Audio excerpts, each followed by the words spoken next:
Ito mga idol, oh. Pag mag-convert kayo ng karburador ng stick sa TeamX mga idol, papalitan nyo ito mga idol, oh. Itong throttle box at saka throttle cable. Kasi pag hindi nyo pinalitan mga idol, ayan o, tingnan nyo, walang lakas to mga idol. Ayan o.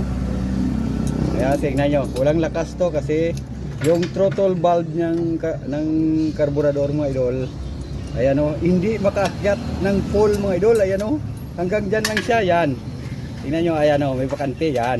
Diba may bakante? Hindi siya makaakyat kasi hindi mo siya mapiga ng full mga idol kasi stop na dito sa throttle valve, throttle box. Kaya kailangan palitan nyo ng TeamX mga idol.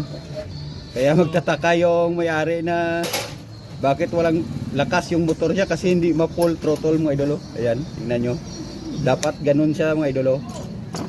Pag hila nitong pan, yung throttle valve, yun, aakyat sa ganun. Pero mga idol, napalitan na ng throttle box. Ayan. Kaya yung throttle valve mga idol ay makaakyat na ng gusto. Ayan o.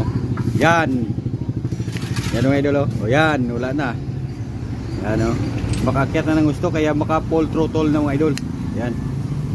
Kasi pag hindi ma full throttle yan, wala talagang lakas yan. Yan o. Pag umakyat ka ay hindi ka makaakyat kasi ganyan lang. Kailangan meron siyang ganun mga idol o. Yan. Ganun lang.